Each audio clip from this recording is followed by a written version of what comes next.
It is wonderful. And there's no reason to doubt, or there hasn't until recently been much reason to doubt, that people believe that's true. We're now getting a few more defectors from North Korea. It's not as hermetic as it used to be. But what they were telling us until recently is, yes, everyone does actually believe the state propaganda. What about... So the question was, what if they were to feed their people, would they do better? It doesn't arise. We do that for them. And they couldn't do it if they wanted to, because the only thing that works after a while in a totalitarian system, this happened in Iraq too, the only thing that works, you can't put a Band-Aid on the oil rigs. You can't do a thing about the pumps. You can't do a thing about the generators. But the secret police and the army go on working till the end.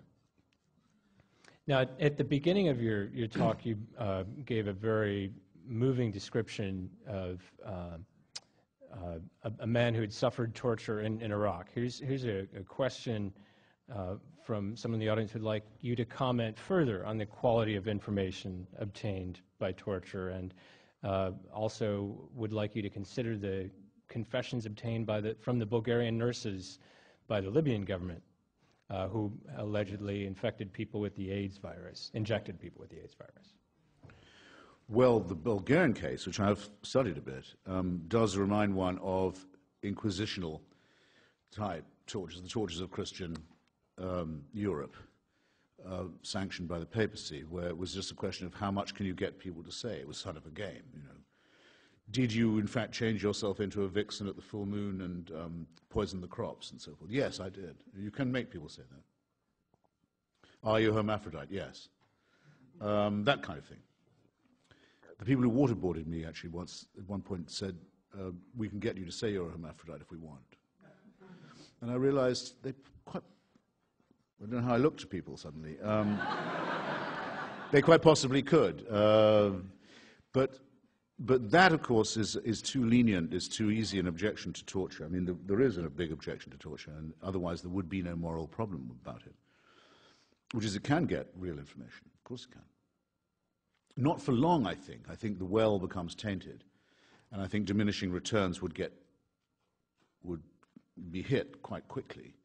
But yes, if it didn't produce results, if it didn't get people to loosen their tongues, there would be nothing to object to about it.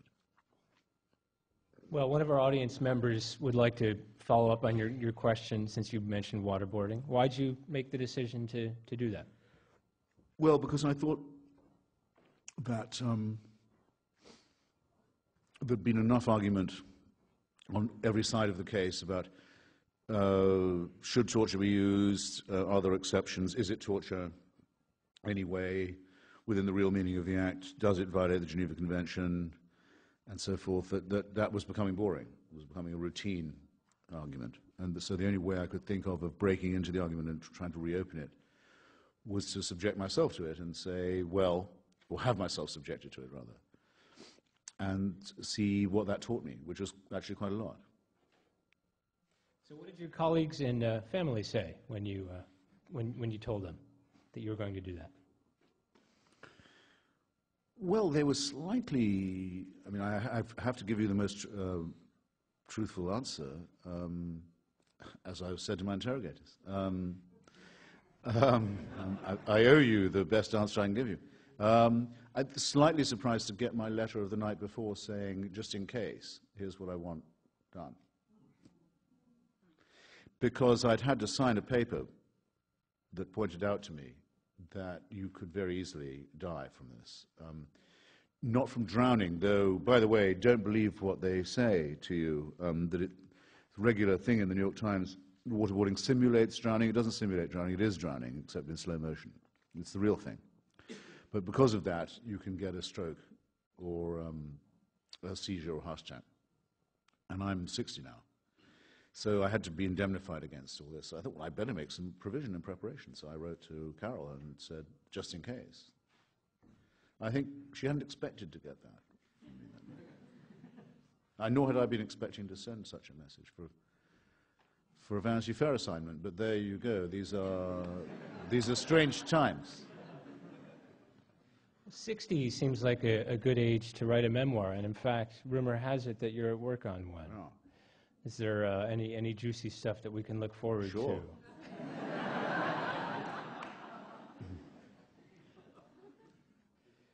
Well, you spend a lot of time traveling to exotic places. Nice try. When's it in the works, by the way? When should we look for It's it? in the Kepler's it's books. in the works, all right. It's in the works, all right.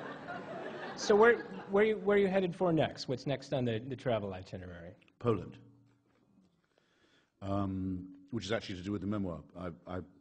I want to go and look at the landscape where my mother's family came from. The sort of howling wilderness wasteland that was once Germany and is now Poland, that border that kept moving so inopportunely and so horribly for so many people. And I've been to Warsaw, but and other parts of Poland, but I, for a long time, didn't know exactly which strip of land my ancestry came from. So I want to go and look at that and see what thoughts are prompted by it.